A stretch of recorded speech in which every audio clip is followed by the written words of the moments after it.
झटपट होणारी उपवासाची भजी रेसिपीला सुरुवात करूया। उपवासाच्या भज्यांसाठी वाटीभर साबुदाणा घेतलेला आहे आणि तो एका पॅनमध्ये टाकून त्याचं मॉइश्चर निघेपर्यंत 2 मिनिटं फ्राय करून घ्यायचा आहे।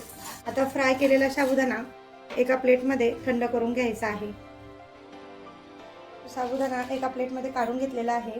आता आपण याला मिक्सरच्या भांड्यात बारीक करून घेणार आहोत। साबुदाणा थंड झाल्यानंतर मिक्सरच्या भांड्यात साबुदाण्याचं पीठ करून घ्यायचं आहे। हे पहा, साबुदाण्याचं छान असं टेक्स्चर आलं पाहिजे, पिठाला रव्यासारखं आलं पाहिजे पीठ। आता हे पीठ आपण बनवून घेतलेलं आहे। आता 2 बटाटे साल काढून किसणीने किसून घेऊया। ते 2 बटाट्यांची साल काढून घ्यायची आहे। दोन्ही बटाट्यांची साल काढून झाल्यानंतर किसणीने किसून घेऊया।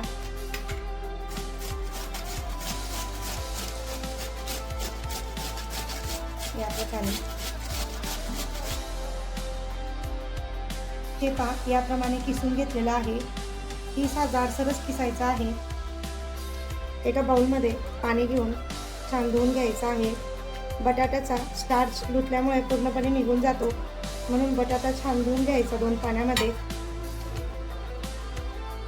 हे पहा, आता बटाटा काढून घेऊया। परत एका पाण्यात धुणार आहोत। आता यामध्ये परत टाकायचा आहे बटाट्याचा किस, व्यवस्थित धुवून घ्यायचा। आता पाहू, आता यामध्ये स्टार्च बऱ्यापैकी निघून गेला आहे। आता आपण याला एका मिक्सिंग बाउलमध्ये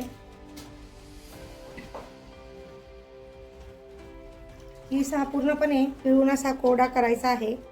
असा कोरडा टाकायचा आहे।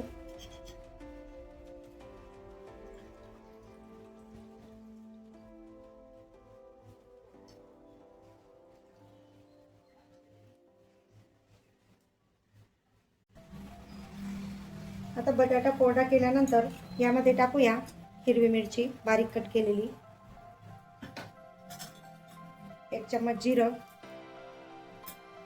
टाकायचं आहे त्यात। आणि हे आपण जे दळून घेतलं होतं मिक्सरला साबुदाण्याचं पीठ, हे आपल्याला जसं लागेल तसं टाकत जायचं आहे। जास्त यात पाणी टाकायचं नाही, जसं लागेल तसं टाकत चालायचं। आणि मीठ, चवीनुसार मीठ यात टाकूया। थोड्या प्रमाणात चटणी। आता हे सगळं मिक्स करून घेऊया।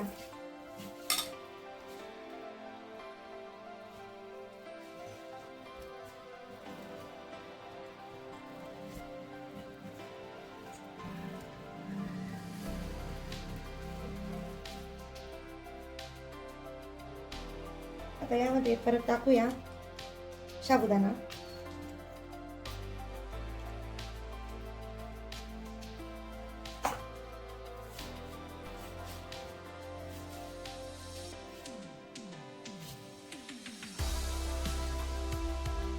आणि हे व्यवस्थित आपण कांदा भजी करतो ना, त्याच प्रकारे याला व्यवस्थित असं चोळून घ्यायचं आहे या बटाट्यांना हे पीठ। किंवा काही वेळेला जर हे मिश्रण कोरडं झालं तर फक्त पाण्याचा असा थोडं पाणी शिंपडायचं याच्यावर, जसं पाणी टाकायचं नाही।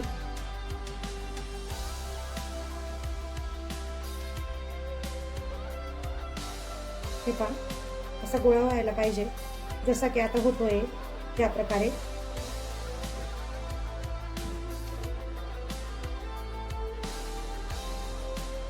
आता हे पहा, गोळा होतोय।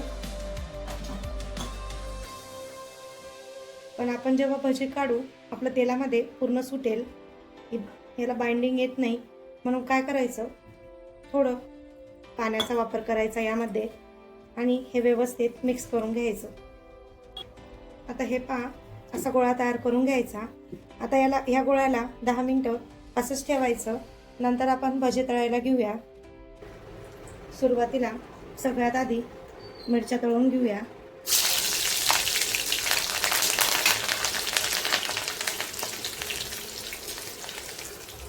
या मिरच्या काढून घेऊ।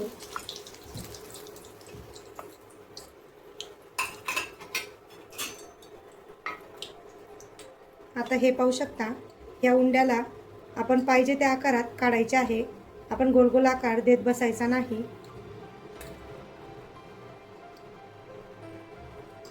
जसं आपण उचलणार आहोत त्याचप्रमाणे काढायचे आहेत. हे पहा, असं नुसतंच टाकून द्यायचे. जसं आपण कांदा भजी काढतो ना त्याचप्रमाणे.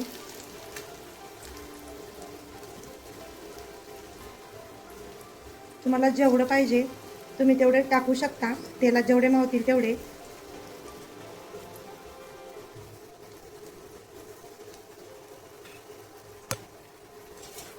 आपण आता पलटवून घेऊया. हे छान कुरकुरीत होतात. याचप्रमाणे केले तर हे साबुदाण्याचे भजे एकदमच भारी होतात.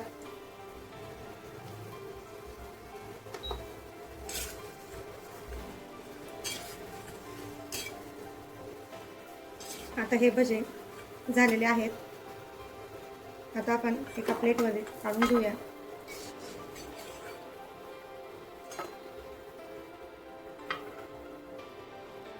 आता याचप्रमाणे दुसरी बॅचही तळून घेऊया.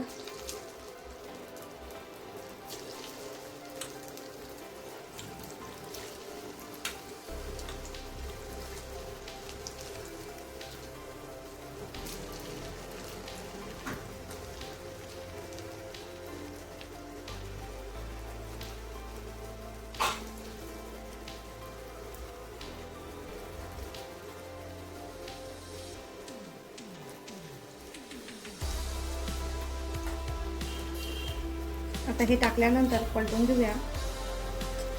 पलटून घ्यायचं आहे.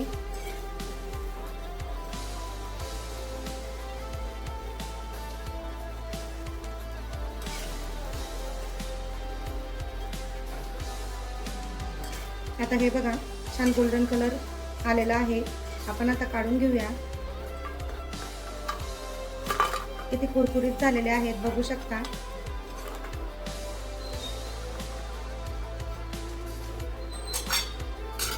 हे पहा,